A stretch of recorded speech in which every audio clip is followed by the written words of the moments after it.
to wanna bet. Get our favorite plays on the totals, sides, props, exotics, and futures to jump on now. So let's get it started with Jason and Ben. Let's get it started with Jason and Ben. Let's get it started with Jason and Ben. Subject som kräver konsolbabba konsolfelina. Let's get it started with Jason and Ben. Let's get it started with Jason and Ben. Yo, what's going on, everybody? Let's get it started indeed. Happy Saturday morning or Saturday, whatever, depending on where you are. I'm Jason. That's Ben. We are WannaBet. This is HR. If you don't know him, Google him. We appreciate you guys tuning in as always. And Ben, this is a very special, another very special WannaBet. Because on top of all the content we usually provide, we got a comment yesterday. Was that on the YouTube? I got it to you. You sent it to me as part of a text. So I'm guessing that was. Yeah, I'll Ryan Mills, who has left a bunch of comments, good supporter, commented on our YouTube. Really like the workshopping. I use your conversation to hit multiple things you discussed. I also blame JLC's recent slump on either the arrival of the stuffed lobsters or the breaking of the lobster mallet on live stream. Gut feeling this is the one to blame. And so the only way to overcome this is a ceremonial live stream of you repairing said mallet. So break out the super glue because we have demons to exercise and bets to cash. First of all, as soon as Ben sent that to me, I immediately responded, this man is a genius. This man sees the world through the same perverted lens that I do. Of course it's the effing lobsters. Of course. They're sitting in a box here. I'm afraid to touch the box, by the way, Ben. They're in a box on this shelf next to me. I'm not touching the lobsters. We got to get him one of the few remaining, now that Dr. Jerry Aloysius Coleman has a hoodie. We're going to get him one of the few remaining hoodies. So let us know if you're an XL or large. I got to check. There might not even be any larges left. But the XL should fit pretty much anybody. Yeah. So this does beg a question before we get to last night. Last night was pretty good. So how do you think we rectify the situation, Ben? So this is the one that got shattered in the celebration. Right. I cannot find the metal piece that was on here anywhere. Now, full disclosure, I'm in the unfinished side of my basement. There's a hot water heater right here. If I would show you guys, but I'll probably never be able to get it. Should I do it? Let's see. This is what we're dealing with here. Okay. That's a hot water. This is the unfinished side of my basement. So it's not exactly super, clean here. It is what it is. I cannot find. So this is what the mallet should look like. The metal piece I can't find anywhere. I can't find it anywhere. So Ben, I do have a handy dandy screwdriver here. How do you think we address the situation? Do we just sub this one in for that one? Or should I take the metal off of this one and put it back on the trusty guy who was doing pretty well for us? How do you think we handle this? It might have to be a replacement, but you have to bury that one. That one cannot stick around. It's got to be completely if we're going to get rid of it, it can't stick around. You know what I mean? Now because it's no good anymore because it might lost have its to be thing. buried. And if we can't put the thing back on there to get its original mojo, then we just bury him in the yard with Choppy's ashes. And that's the first WannaBet. Yeah, that's the first WannaBet. And we sub this guy in. I think we have. That's what I would say. Well, let's see if there's any commenters. We'll wait throughout the show. Okay. See what people in the comments think we should do. But I think we have to move on. But it can't be left around because that's how it sticks with us and we lose bets we shouldn't lose. You think these lobsters? I'm afraid to touch the lobsters. Do you think the lobsters are okay in the box that they're in? I think they're fine for now. I wouldn't touch them for now. I would let them go a little bit. Yeah. The bibs were never an issue. We put bibs on a bunch of days in a row. I don't think. But I did. I used to keep the bib right here, and then I moved it over by the lobsters.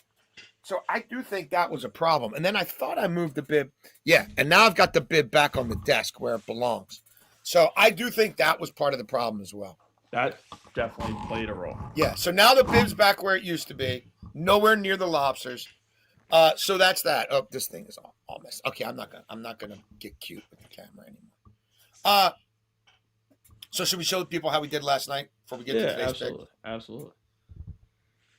Our fancy new screen. Now look, we just got Bet365 here in about the last 6 weeks. So I had something happen yesterday. I assumed something because frankly, other books, these bets have cashed before. But in a same game parlay, that -2 at Bet365, who I agree with pretty much everything else they're doing in the soccer markets, as part of a same game parlay, I guess because technically to make it the same game parlay, you're using the alt line and not the Asian line. They're not going to count that, even though Germany won 2-0. They're not going to count that as a -150, which is where Germany to win the nil was when I made that bet. So that ends up just being a loser there across the board. Now, had you done that at DraftKings, you're cashing. Now, I don't know what the number would have been on DraftKings. The +137 is from Bet365. However, we hit the parlay, the multi-leg World Cup qualifying parlay. Look, Memphis Depay scored. We told you he'd score. We hope you played that some other way. It ended up not being the first goal because the big kid from Newcastle scored for Germany first. So, all right. It was still, Depay could have had 2. He could have had 1 at the end of the first half. It is what it is. But we had that match pretty well pegged. We could have used the 3-0 out of Germany, obviously. They had numerous chances. They couldn't get there. We took that Norfolk State at 67.5. They scored 41 points, Ben. And look, if I was hotter right now, I like the way I was originally going to play that was Norfolk State under 60 and Charleston over 86.5. They ended up scoring 88. But because of where things have been going with us lately, that's pretty. 2-leg parlay for me, not at plus money. That doesn't happen very often, but that's been the recent state of affairs. And the Bucks got sweaty, went to overtime. I think I hit something else yesterday as well. Anyway, we're getting back on the good foot. Beltway Ben, I see a lot of green on your ticket, brother. Yeah, very good night. Anybody? Josh Hart had an effing triple-double. Of course, I couldn't put him in. Instead, I go with Wendell Carter and chase that. What a pathetic showing. 4 rebounds in the first quarter. I'm sitting here patting myself on the back like, oh, we might cash this one in the first half. He looked well on pace. Right. He ends up getting 1 more rebound throughout the entire game and played 22 more minutes. Like, dude, hang him up. I mean, that was pathetic. Pathetic showing by him. But also, again, we should have went with Josh Hart. But Josh Hart coming off the bench kind of scares me a little bit. So I just went with his regular rebounds and assists. He ends up getting a triple-double. Oregon's team total. They almost cashed that one at halftime. Jalen Suggs over 4.5 assists. He had 6.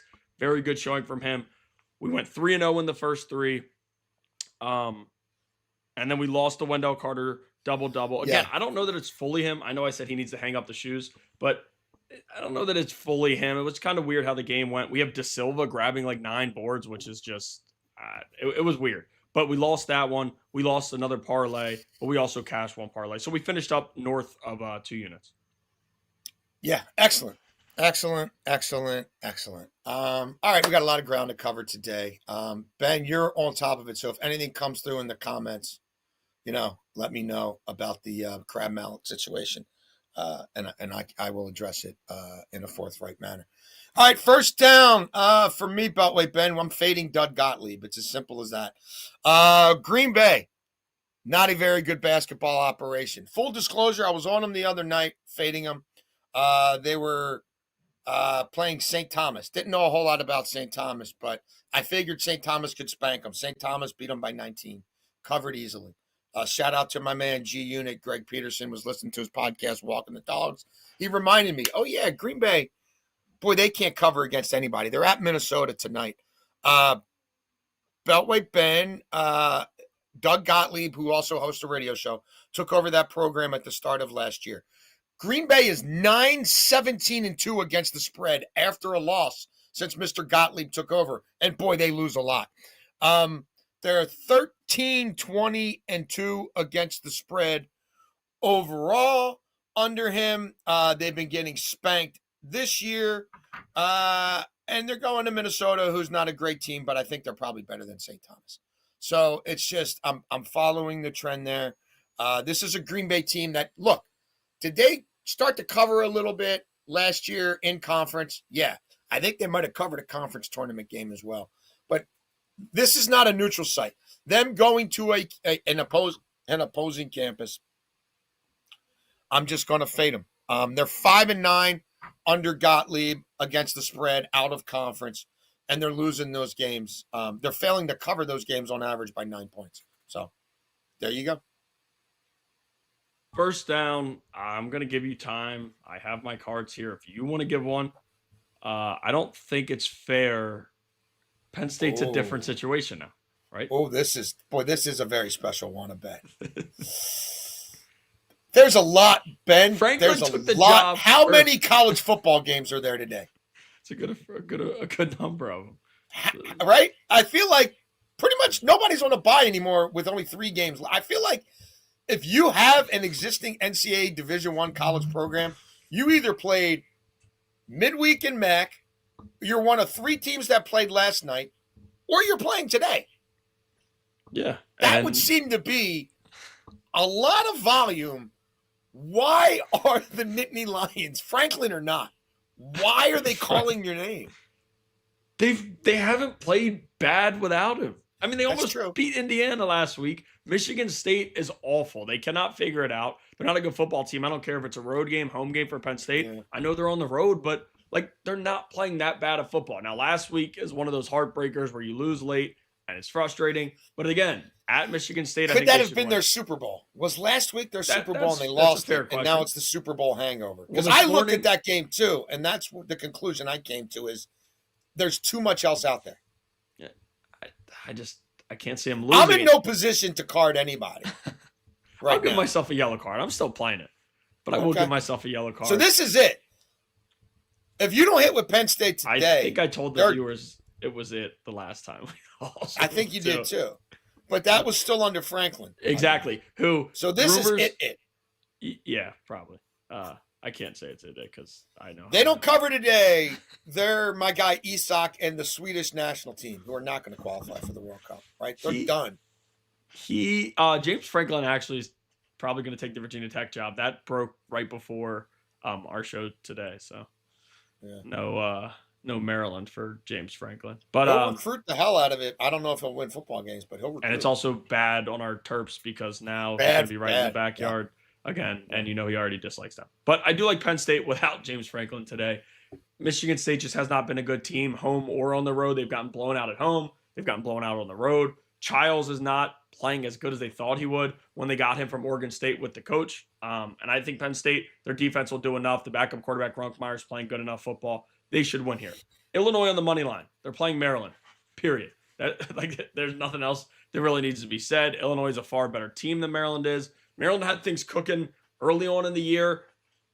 Again, and just being me, when I look to Maryland's schedule, I'm thinking this could be a big-time matchup at some point this season. Maryland's playing good football. They're up at halftime against Washington. You're always looking ahead. And now we're sitting here and it's a 15.5-point spread, and I think Illinois is going to blow them out of the water. And then Notre Dame on the money line at -115. They're playing at Pitt. It's a big hype game. Let me be honest with you. Pitt, their defense is great. Their offense sucks. And Notre Dame, as bad as their defense was to start the year, Marcus Freeman and those guys have figured it out. They're playing much better football defensively. Good enough to get into the college football playoff. We are still sitting on a future for them to make the college football playoff, and I think they're going to make it. They need this win today. I know Pitt's ranked, but they don't have the dogs that Notre Dame has. So again, Penn State on the money line, Illinois on the money line, and Notre Dame on the money line at -115. Perfect segue, Beltway, Ben, because let's go ahead and lay the 12.5 with Notre Dame on second down. I don't get all it sucks. Are they an okay team? Yeah. Should their head coach be running his mouth? No. Did they poke the bear? Yeah. I'm just looking at Notre Dame here, what they've done since their last loss, Beltway, Ben. They've won by 39, 15, 10, 29, 21, 43, and 26. A lot of those numbers seem higher than 13, or really 12, higher than 12 to me. They're still fighting for their resume. They want to look as impressive as they can to the human beings who decide who makes the playoffs and who don't. If I was on a little more of a heater, Beltway Ben, I probably would also tell you, go ahead and lay 16.5 for some real plus money with Notre Dame. And I may have even done that on one of these here apps. But for this show and the way things are going, let's just take the 12.5 that's out there, and let's win this game by a couple touchdowns and extra points. I like it. Second down for me, we will go to the NBA. Actually, no, we're not. We will go to the NBA on third down. Second down, we're going to go to college football. A rushing yards prop. You guys know I love my team props because they finally gave us something to kind of calm us after taking a player props. Enjoy that while you can, by the way, because I think this is if they're starting to crack down on all kinds of professional props. Oh, this is. I bet you these are not going to be back next year. I'm right there with you. This is going to be a 7-week thing because it wasn't even here the first few weeks of the college season. Right. They chuck it in. They're going to take it away soon. I fully agree. But here we're taking Texas Tech over 165.5 rushing yards at -115, matching up with UCF. They're 90th in defensive success rate against the run, 106th in defensive EPA against the rush. They have not been good against the run. Now, on the other side, they have been good against the pass. They've shut down passing offenses. And this Texas Tech team has probably the best running back duo in the Big 12 when you look at what they have with Cameron Dickey and Jacoby Williams. Those guys have been going off. They had 2 great games last week. And I think, like, with Morton banged up, they said he's going to play. I would have preferred if we had the backup in Hammond, who's a freshman, but he uses his legs a lot more. Now, Morton doesn't run a lot, loses some yards with sacks. Last week against BYU, we saw him with 47 lost yards due to sacks and all that. That's not going to happen against UCF, who will maybe get 2 sacks. Could we lose 12 to 15 yards? Maybe, but I'm not worried about losing 47 like they did against BYU last week. They would have cashed this number if he didn't lose all those yards. I just think the way that this game is going to go, they're going to be up 2 scores for most of the game.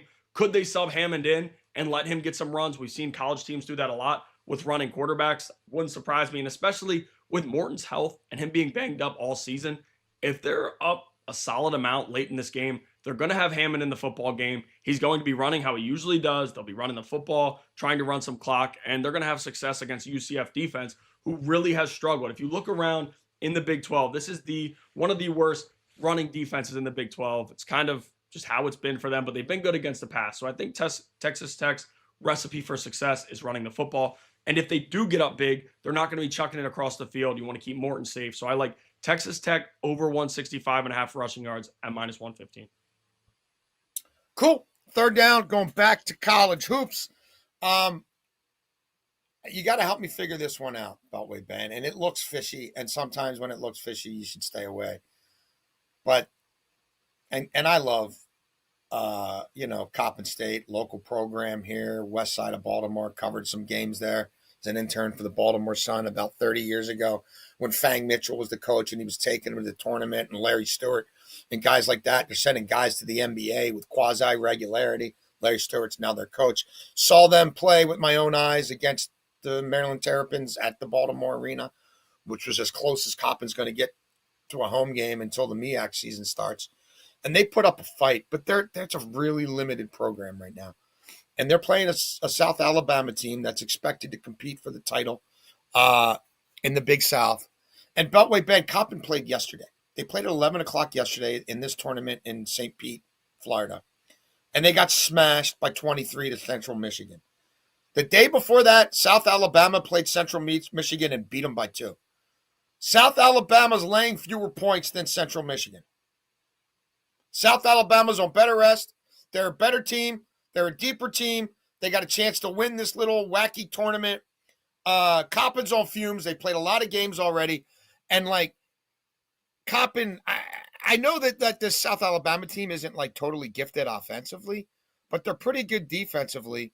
The Chippewas shot 34.4% from the field against them. Alcorn shot 43%. Toledo shot 46%. A little higher than you'd like, but I just don't know that Coppin's going to score enough to stay within 20 points of these guys. Coppin's lost by 23, by 50, by 14, by 28, and by 22. I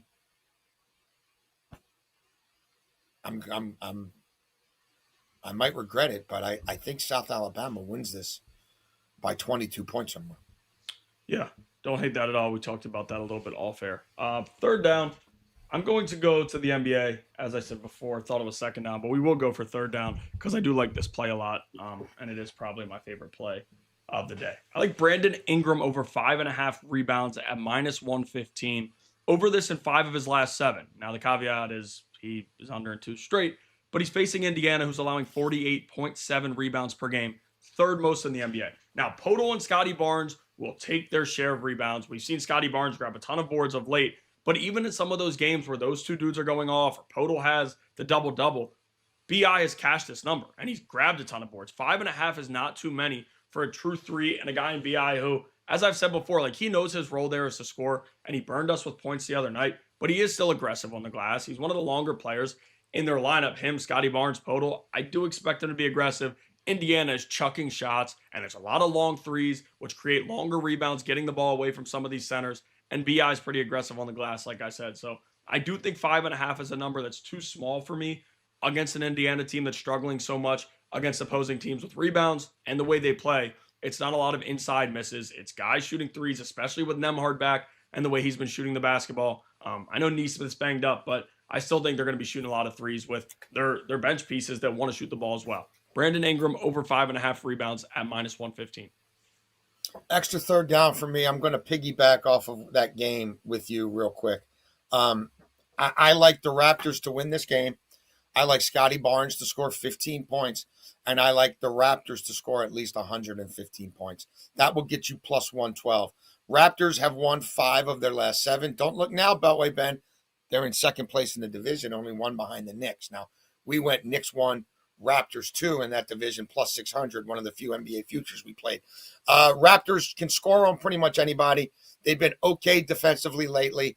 The Pacers, are they tanking? I don't, how much do they care? They're coming off a long 4-game road trip in which they got emasculated.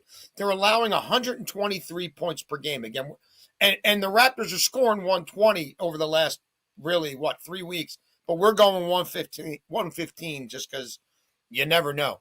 Barnes is scoring over 20 a game. We're playing it at 15.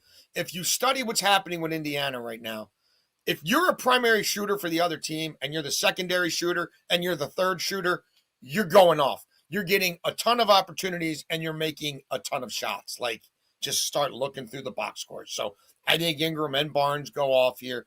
Indiana's still holding their own in some other metrics, but they're just allowing too many scoring opportunities. They're bottom 6 in the NBA in points in the paint allowed, and they haven't faced a ton of centers. A lot of that is quick guards and forwards driving to the rim and getting twos and, frankly, going to the line for N1s quite a bit. So I'm not going to belabor the point on that one. We don't jump on the Raptors all that often, but when we do, it's usually working out pretty good. Fourth down, a couple of quick plays for you here, guys. We have not had good luck on the NHL. We just haven't. But I circled this game a week ago. And I'm like, I'm going to watch these teams over the next couple days. And when they get together, unless I see something that's breaking the trend, we're going first period under when the Secaucus Devils face the Washington Capitals. The Capitals have played 8 home games, Beltway Ben. The first period under has hit in 7 of them. The Devils have played 17 games on the season. 11 of those have gone under in the first period. Minus 105. Let's see if the trend holds. I also like in the World Cup qualifiers over in UEFA in Europe. So just want to make sure these are World Cup qualifiers, not under 21s, not under 17s. Denmark national team against Belarus, World Cup qualifier today. Am I fudging it in fourth down? A little bit, but we're going to call it a fourth and short because we like there to be at least 2 total goals between Denmark and Belarus in the first half. We like Denmark to win the match by more than 2 goals.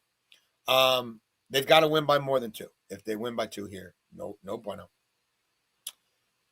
And we like Rasmus Hagelin, who's in great form right now with the national team. Not so much for Napoli, but nobody's scoring for Napoli. We like him to score plus 140. Look, these teams played in Belarus last month. It was 6-0 Denmark. It could have been a lot worse. Our guy Hagelin had 2. He's got 4 in the last 3 World Cup qualifiers. Again, Napoli, he does have 2 goals in 3 Champions League games, but they're kind of broken. But this kid's been getting a full ride in terms of getting a start, averaging 75 minutes a game over the last 4 qualifiers. He's got 4 goals in the last 3 World Cup qualifiers. Belarus is not going through. Belarus is broken in the back. Belarus has scored 2 goals in World Cup qualifying and allowed 15. Denmark has scored 12 and allowed 1. Denmark has gone off in the first half of these games. They are burying lesser teams like Belarus, and they're doing it early. 10 first half goals by Denmark alone in their last 5 World Cup qualifiers. Denmark is tied at the top of the group. Yes, they're well ahead on goal differential, but if they win in convincing fashion today, they can put it to bed. They can qualify automatically. Again, they're playing at home where they didn't look great early in World Cup qualifying, like a 0-0 result. They're in much better form now. I just think this is a blowout. I think they probably win to 0 as well. It would not shock me if this is 4-0, if this is 5-0. And look, the 22-year-old Hagelin is really seeing a lot of the ball right now. If they get a penalty, there's a chance he could take it. They're looking at him as their striker. You look at how things are set up. He's up top. He's got 4 talented players running around behind him, and he's in good finishing form with the national team. So, Spotify's Apple bottoms. We need 2 total goals in the first half. We need Denmark to win by 3. We need an anytime goal out of Hagelin. I am going to go to tomorrow's early morning game, 4th and short. We fudge things how we want on the show. So it's short, wake up early in the morning. Here we go. We're going to get to this game a little bit more in overtime as well, because I do have more of a plus money parlay that I like. Tua Tagovailoa, 2+ touchdown passes, and Jalen Waddle, 60+ receiving yards at plus 105. Go look at what quarterbacks have done against the Commanders of late. Jared Goff, 300+. Sam Darnold, 300+, and most of it was in the first half. Patrick Mahomes, we were on his passing yards. It took some time to get going. He didn't look good at halftime. All of a sudden in the second half, he finds himself. We saw the Cowboys throw all over them. We saw the Bears do it. We've seen all of these different teams do it, including like Michael Penix. He has struggled for most of this season. Their passing game hasn't been great. He throws for 300+ against this team. Every team is using the Commanders as their get-right game for their passing offense. They just haven't been good. Tua's passing touchdowns is at minus 170. Don't want to play it like that, but we'll add in Jalen Waddle, who's done this in 5 of 6 games, all but 1 game since Tyreek Hill has gone down. Jalen Waddle has had 60+ receiving yards. He's actually had 80+ in those 5 or 6. And to be honest with you, I could have taken him up a little bit more, but just to be safe here, we will go up a little bit more in overtime with him for receiving yards. But to be safe here, I'm taking 60 and then Tua for 2+ touchdown passes, which you can get at plus 105. Yeah, I had a play on Tua yesterday. I ran the numbers again today. The value from what we gave out yesterday isn't there anymore. But if you missed yesterday's show, go to it, check it out, because I still really like that play. Overtime. Let's start with Joe Flacco to throw at least 2 touchdowns on Sunday, hon. Come on, Flacco. You've been doing it every game since you got to Cincinnati. And Aaron Rodgers to throw 2 passing touchdowns. These teams met on a Thursday night a couple weeks back. Both old quarterbacks in a short week, not a lot of time to prepare. They combined for 7 passing touchdowns in that game. Cincinnati has the worst defense in the NFL. It's not even close. It's historically bad. They've had 8 straight games where they've allowed at least 27 points and at least 350 total yards. They're allowing the most passing yards in the league. They're allowing over 2 passing touchdowns per game. Rodgers is not in great form. I get it, but everybody's in great form against Cincinnati. It's a must-win game for Pittsburgh. They're not really running the ball that much. Arthur Smith likes to chuck it around. Aaron Rodgers has been pretty good in the red zone, and he's facing a broken red zone defense. So, again, we need 4 here and 2 from each. They combined for 7 on a short week with no practice and no prep time. And look, Cincinnati's games, last 3 games, Beltway Ben, have produced 87, 77, and 64 points. And a lot of that's through the air. Double overtime. We were on this last week. This is going to become, I think, an auto play for us. Josh Jacobs, anytime touchdown. Josh Jacobs, at least 3 receptions. This combo has hit in 5 of the last 6 games.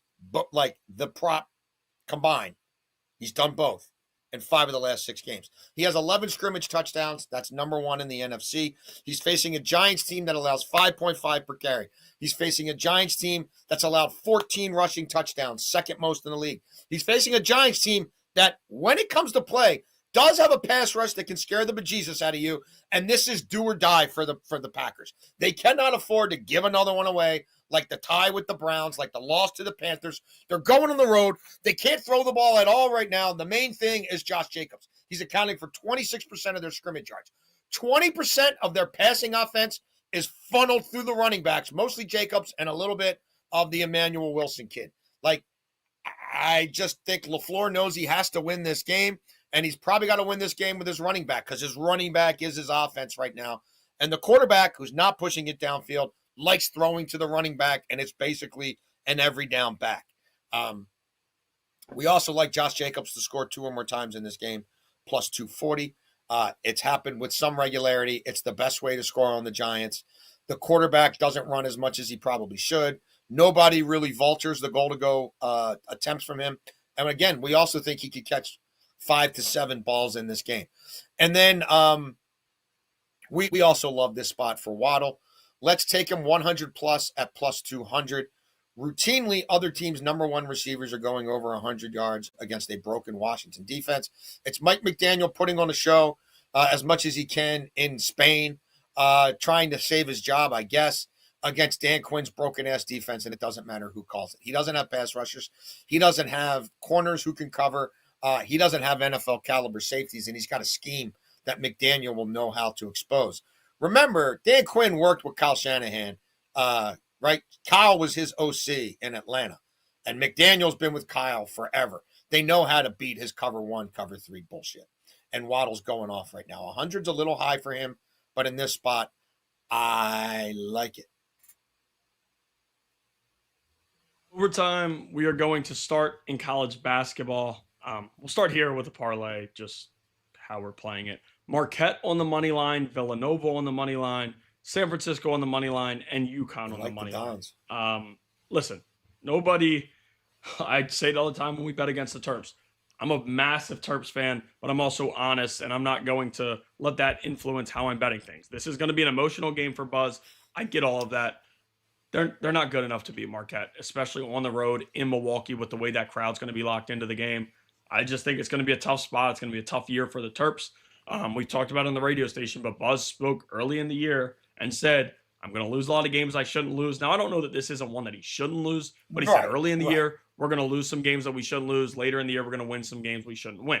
That being said, he's telling you early in the season, they're not going to play very good basketball, and they'll fix it later in the year. It's kind of like how Izzo is at Michigan State. Now, Izzo's a much better coach, but it's like Izzo at Michigan State, where early on, he's trying to find out what he has. He's working some of these younger guys in to get some of the struggles out, and later in the year, they'll play better basketball. All of these dudes have never worn a Maryland jersey before this season, and they played, 2 true home games or 3 true home games? They played 1 in Baltimore. Like, it's nothing real. They're still trying to figure out who their teammates are, because he didn't bring a million guys with him from Texas A&M. He brought a couple of guys who redshirted who didn't have any action last year.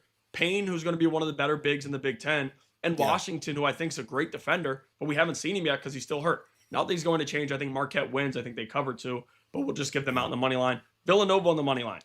I am a massive Kevin Willard hater. The bald rat. I'm a massive Kevin Willard hater. He's got him off to a pretty good start. They're playing great defense. 100%. They are actually playing good basketball. And if you remember, when he did take over at Maryland, that first year at Maryland was pretty damn good. He hit the portal the right way. Jameer Young was good. The issue is year 2, he didn't know how to find a shooter, and they were awful, just not a good basketball team. I don't see them losing to Duquesne. He's still trying to win this fan base over. As much as I dislike the guy, he knows why he took this job. He's a Big East type of guy. Villanova's always been a dream job of his. He does not want this fan base to turn on him like they did Neptune early on, because Neptune would always lose these types of games. I do think they beat Duquesne. That shouldn't be an issue. San Francisco on the money line this year. Bradley, I know there was some hype with them last season. Coming into this year, there's hype again. San Francisco's the better squad. I think they'll show that throughout the season. They'll be a borderline top 25 team throughout the year. Can they beat Gonzaga? That'll be interesting to see. But I do think these types of matchups they'll dominate. And then UConn on the money line. I get it. DeVince's coming home to Boston. That being said, it's basically a home game for UConn, right? Like DeVince is coming home. It's homecoming. He's from Boston. Well, there's going to be a lot of UConn fans there. And BYU so far just has not been able to figure it out. A lot of nuance, and there's the coaches trying to figure out what he has. He likes to play that NBA style offense. Right now, the Dogs are not working that way. So I do think it's going to continue to take some time. They're going to find out what they have. And you're walking in to Dan Hurley, who's just ready to rip your face off. I mean, he's a different type of coach. You can think about what you want of him as a person, but as a basketball coach, they could be up 50 against this team, and he will be ripping those guys on the court. I would never bet against Hurley in a spot like this. There's just no way. No way. So again, it checks every box for him getting his team ready to play. Yeah, and he knows all the hype. Young came from the NBA. He's got this NBA offense. They can score 95 a game. They do it. Okay, let's watch what Hurley does with his offense today. I think those guys are going to be ready to go. Marquette on the money line, Villanova on the money line, San Francisco on the money line, and UConn on the money line, plus 131. Now that is all college basketball. Here we're going to go to the NBA for a same game parlay, a simple one.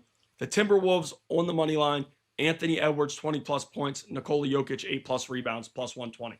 Look at what the Timberwolves are doing offensively since Anthony Edwards has come back. Now they played good without him because Julius Randle was doing a great job filling up the stat sheet, playing great basketball. Now Anthony Edwards is back. He's scoring like 28 per game since returning from injury. He knows this matchup. We all remember the 7-game series 2 years ago when they knocked out the Nuggets. They've had success playing this Nuggets team.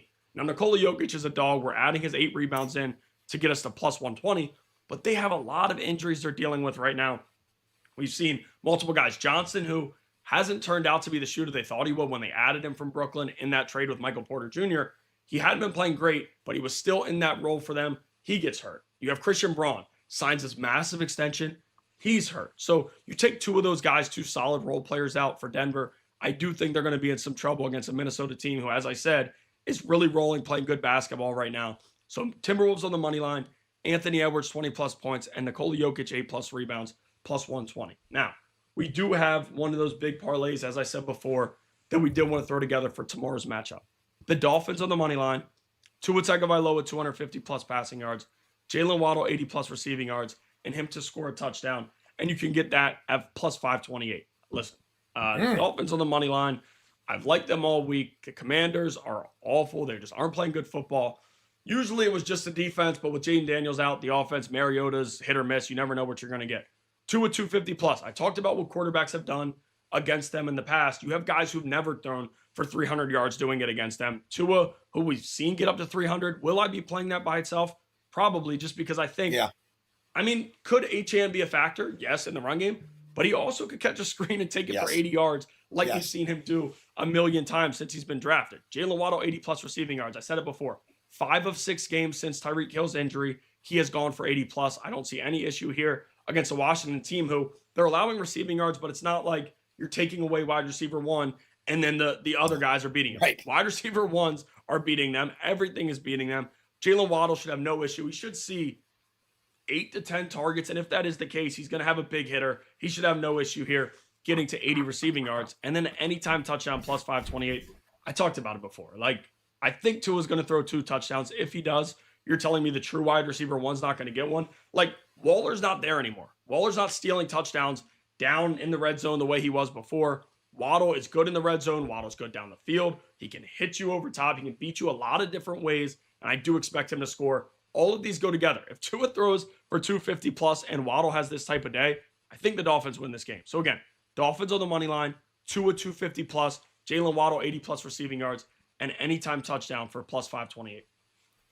If you don't think there's been some communication between Clint Kubiak and what he did with Smith and Jigba against this defense 2 weeks ago, and his buddy Mike McDaniel, you're out of your mind. And if you don't think Waddle is you're going to tell me Waddle isn't like the skill, he's got a lot of Smith and Jigba in him.